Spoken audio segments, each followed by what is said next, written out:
7年も騙されるなんて、バカな女だよな。笑い声がした。病室の扉の隙間からだ。私の手が震えた。嫁には100万もやれば、黙るだろう。夫の声だった。足が動かない。息が止まりそうだ。扉の向こうで、義母が立ち上がった。普通に歩いていた。7年間ずっと。寝たきりだと思っていたのに。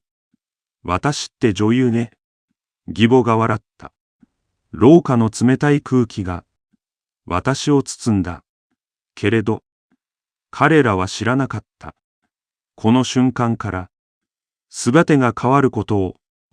私の名前は美咲です。横浜で暮らしています。今年で52歳です。それは7年前でした。義母の節子さんが脳梗塞で倒れた。当時、義母は78歳でした。夫の浩二は会社員。義弟の健一は都内で暮らしている。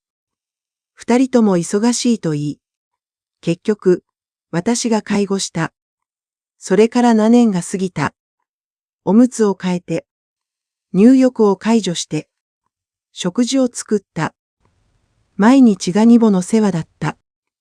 腰を壊し、膝も痛めた。友人との約束も、全部断った。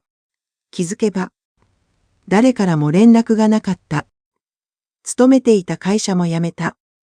年収600万の管理職だった。でも仕方なかった。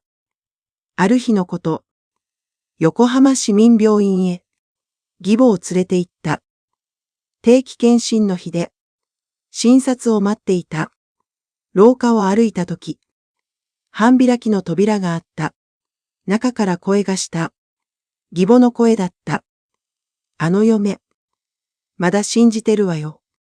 足が止まった。胸がざわついた。7年も騙し続けるなんて。私って女優ね。笑い声が響いた。夫の浩二の声もした。母さんすごいよ。完璧だ。そっと覗いた。義母が立っていた。窓際まで。歩いていた。普通に歩いていた。7年間ずっと。寝たきりと信じていた。車椅子からも。立てないと思っていた。でも義母は。歩いていた。財産は全部で。2億8000万あるの。浩二と健一で。半分ずつね。嫁には1000も。やらないわ。当然だよ。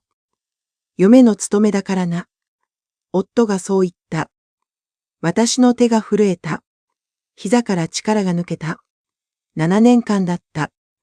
私が失ったものは何だったのか。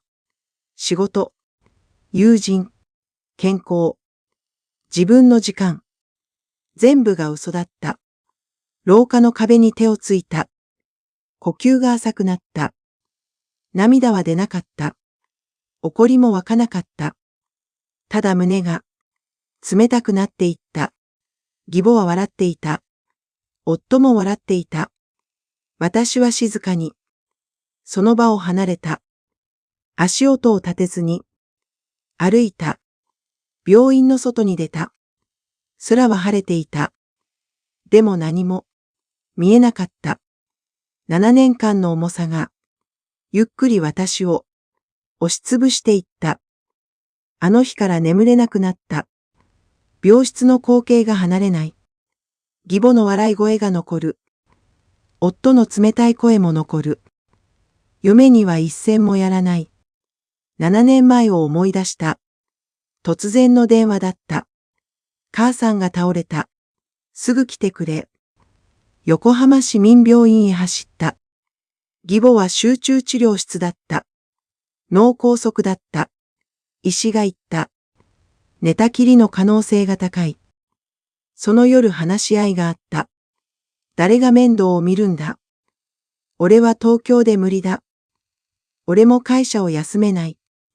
二人は私を見た。視線がすべてを語った。翌週辞表を出した。外資系商社の管理職だった。年収は600万あった。上司が止めた。本当にいいのか。でも断った。家族のためだと思った。それから7年間だった。朝5時に起きた。義母のおむつを替えた。朝食を作り食べさせた。昼は入浴を解除した。体を支えるのは重労働。義母は60キロだった。午後は送迎だった。車椅子を押して坂を登った。夜は夕食を作った。夫の分も作った。夫は言った。母親の面倒は当然だ。感謝は一度もなかった。腰が痛み始めた。次第に歩けなくなった。腰椎ヘルニアと診断された。無理しすぎですと言われた。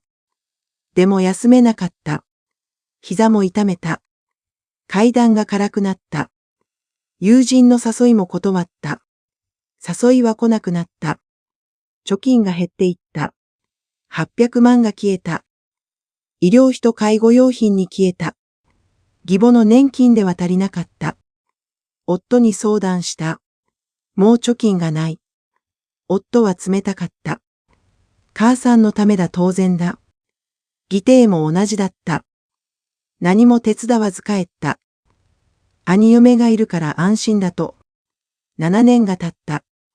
私は52歳になった。白髪が増えた。顔にシワが刻まれた。鏡を見るのが辛くなった。あの日の光景が蘇った。義母は歩いていた。笑っていた。7年も騙し続けるなんて。すべてが嘘だった。捧げた7年間。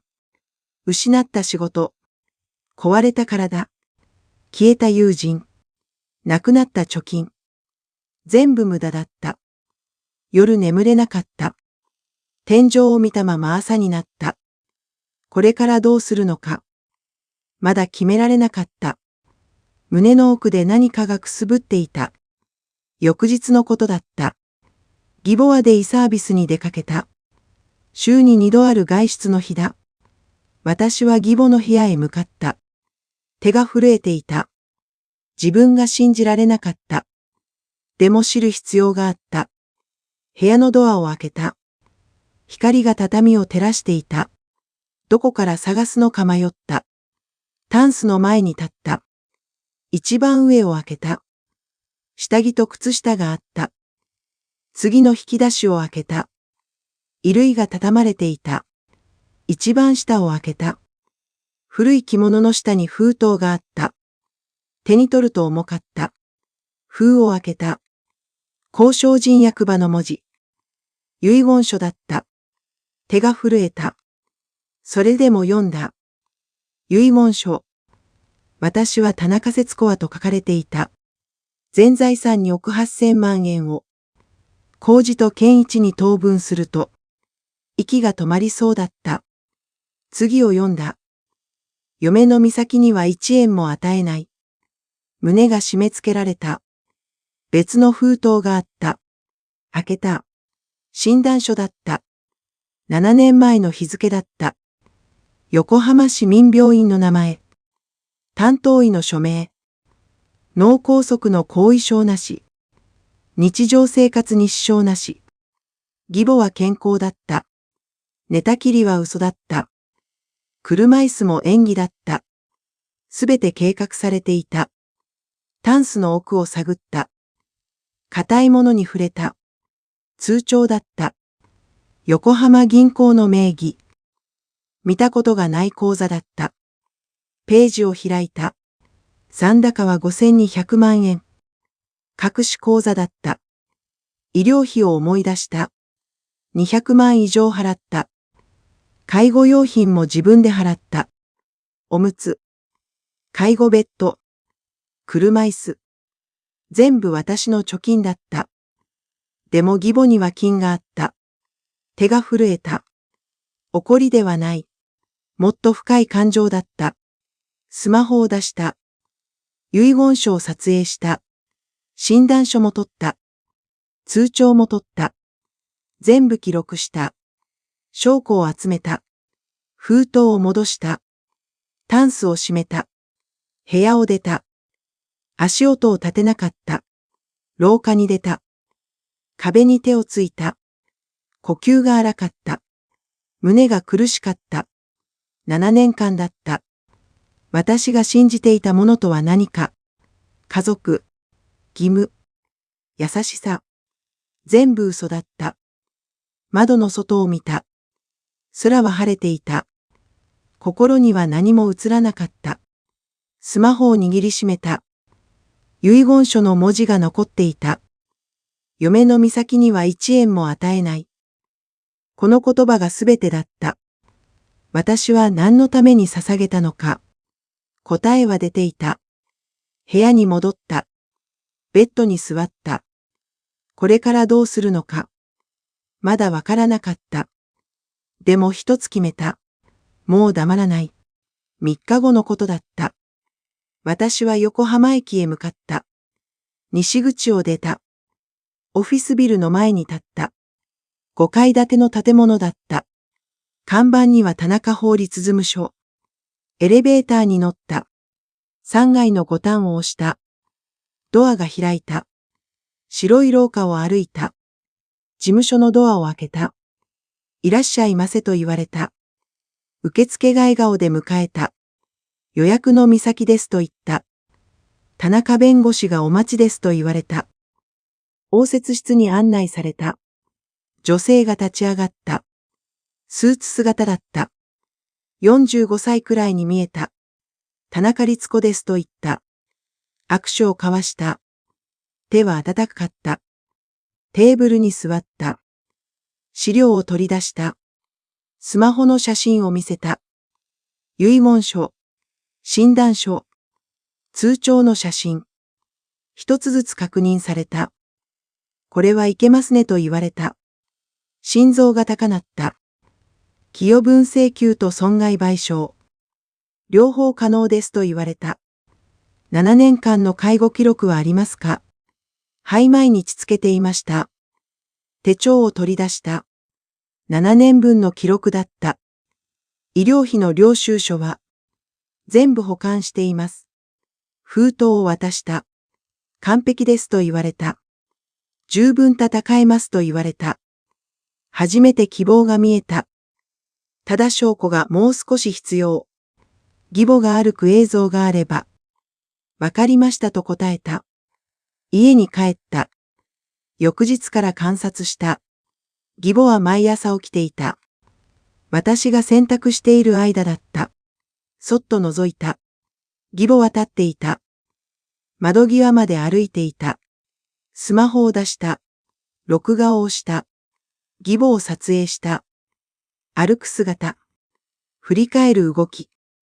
全部記録した。1週間後のことだった。夫と義弟が来た。今で話していた。私は夕食を作っていた。声が聞こえた。母さん完璧だよと言った。あと少しだなと夫が言った。嫁には100万で黙るだろ。胸が冷たくなった。でも動じなかった。スマホを取り出した。録音アプリを起動した。7年も騙されるなんて。バカな女だよな。使えるだけ使えばいい。2人は笑っていた。全部録音した。手は震えなかった。怒りはなかった。ただ冷静だった。翌日事務所へ行った。動画を見せた。録音を聞かせた。弁護士はうなずいた。これで十分ですと言った。いつ動きますかと聞いた。来月義母の誕生日と聞いた。はいと答えた。法事で親族が集まる。ではその日にしましょう。一気に勝負をかけます。私はうなずいた。事務所を出た。横浜駅前を歩いた。空を見上げた。雲が流れていた。7年間耐えてきた。でももう終わりだ。必ず取り戻す。私の人生を、私の尊厳を、すべてを。その夜眠れなかった。ベッドから起き上がった。リビングの電気をつけた。本棚の奥にアルバムがあった。手に取って埃を払った。ページを開いた。7年前の写真だった。オフィスの私が写っていた。スーツを着て笑っていた。外資系商社で働いていた頃だ。次のページを開いた。海外出張の写真があった。シンガポールのホテルの前だった。プレゼン資料を抱えていた。あの頃は輝いていた。毎日が忙しかった。でも充実していた。会議も商談もプロジェクトも。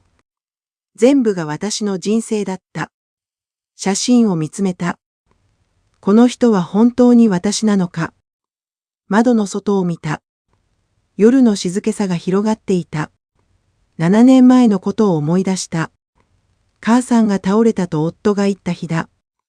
私は会社を辞めた。躊躇しなかった。家族のためだと思った。でも誰も感謝しなかった。夫は飲み会に行った。週に3度も4度もだ。会社の付き合いだと言った。義弟も同じだった。兄嫁がいるから安心だと言った。一度も手伝いに来なかった。私は一人で介護した。7年間誰もありがとうと言わなかった。アルバムを閉じた。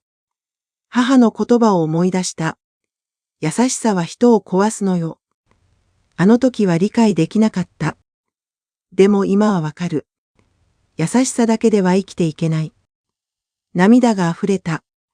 声は出なかった。静かに涙が流れた。失ったものは戻らない。7年という時間。輝いていた自分。夢も希望も消えた。でも終わっていない。取り戻せるものがある。私の尊厳だ。私の人生だ。窓の外の暗闇を見た。あの頃私は信じていた。小さな優しさで変えられると。でも違った。変えられるのは自分だけだ。アルバムを戻した。もう過去を振り返らない。前を向く。必ず取り戻す。その日が来た。義母の79歳の誕生日だ。鎌倉の料亭に集まった。親族は20人ほどいた。夫の浩二。義弟の健一。その家族たち。私は黒いワンピースを着た。髪を結い上げた。座敷は広かった。床の間に義母の写真があった。料理が運ばれた。お祝いの言葉が続いた。義母は上座にいた。車椅子に乗っていた。私は下座に座った。誰も話しかけなかった。食事が終わった。私は立ち上がった。場が静かになった。視線が集まった。皆さん少し時間をください。声は震えなかった。7年間介護してきました。本当に大変でした。義母が微笑んだ。作り笑顔だった。バッグからタブレットを出した。お見せしたいものがあります。スタッフに頼んでいた。スクリーンが用意された。タブレットを接続した。動画が流れた。義母が立っていた。窓際を歩いていた。普通に歩いていた。座敷が凍りついた。誰も声を出さなかった。義母の顔が青ざめた。これは1週間前の映像です。私は続けた。義母は寝たきりではありません。夫が立った。待て説明させてくれと言った。まだありますと言った。録音を流した。嫁には100万で黙るだろ。7年も騙されるなんて。バカな女だよな。二人の声と笑い声。座敷が静まり返った。親族が顔を見合わせた。義母は下を向いた。手が震えていた。私は封筒を出した。遺言書のコピーです。一人ずつ配った。全財産に億8000万円を。長男と次男に当分する。嫁の美咲には1円も与えない。紙を見てざわめいた。さらに診断書です。7年前の日付です。脳梗塞の後遺症なし。日常生活に支障なし。義弟が叫んだ。これは違う。医師の署名があります。私は冷静に言った。夫が近づいた。磨き落ち着いて話そう。私は一歩下がった。もう話すことはありません。書類を取り出した。寄与分1億円と、損害賠償5000万円を請求します。さらに離婚調停も申し立てました。座敷が静まり返った。義母が泣き出した。美咲さん許してと言った。私は振り返らなかった。7年間ありがとうございました。そう言って座敷を出た。廊下を歩いた。料亭の外へ出た。鎌倉の風が頬を撫でた。空を見上げた。青く晴れていた。涙は出なかった。深く息を吸った。終わりました。7年間の嘘が明らかになった。もう戻らない。前だけを見て歩いた。1週間後のことだ。私は横浜のマンションを出た。荷物は少なかった。7年間何も買わなかった。全部義母のために使った。吉祥寺に小さなアパートを借りた。一人暮らしになった。窓から公園が見えた。静かな場所だった。夫から電話が来た。毎日かかってきた。出なかった。留守電に声が残った。美咲話し合おうと言った。でも聞かなかった。義母からも連絡が来た。許してくださいとメッセージ。削除した。ある日電話が鳴った。知らない番号だった。出た。美咲さんですかと言われた。田村ですと言われた。以前の同僚だった。久しぶりですねと聞かれた。元気にしてましたかと言われた。はいと答えた。お願いがありますと言われた。何でしょうかと聞いた。また一緒に働きませんかと言った。息が止まりそうだった。管理職が空いていますと言われた。私でいいんですかと聞いた。美咲さんしかいませんよと言われた。涙が出そうだった。考えさせてくださいと言った。もちろんですと言われた。電話を切った。外を見ると子供たちが遊んでいた。7年間失ったものがあった。でも取り戻せるものもあった。翌日手紙が届いた。義母からだった。封を開けた。美咲さんへと書かれていた。本当にごめんなさいとあった。ひどいことをしましたとあった。許してもらえるとは思っていませんと書かれていた。一度だけ会ってくださいとあった。迷った。でも会うことにした。横浜の喫茶店で待った。義母が来た。車椅子ではなかった。私は立ち上がった。義母は頭を下げた。本当にごめんなさいと言った。私は何も言わなかった。義母は続けた。言い訳はしませんと。全部私が悪かったんですと。涙を流していた。私は息を吸った。もう責めるのはやめますと言った。責めても何も変わらないからと言った。義母が顔を上げた。でも許すわけではありませんと言った。わかっていますと義母。ただ私は前を向きますと言った。ありがとうと義母が言った。喫茶店を出た。空を見上げた。雲が流れていた。許すことと忘れることは違う。私は許さない。でももう囚われない。新しい人生を始める。自分のために。半年が過ぎた。横浜地裁で判決が出た。寄与分は8000万円。損害賠償は3000万円。合計1億1000万円になった。夫との離婚も成立した。財産分与で2000万円いた。義母は本当に倒れた。今度は演技ではなかった。次男の健一が介護した。毎日世話をしている。夫の工事は信用を失った。地方支店に飛ばされた。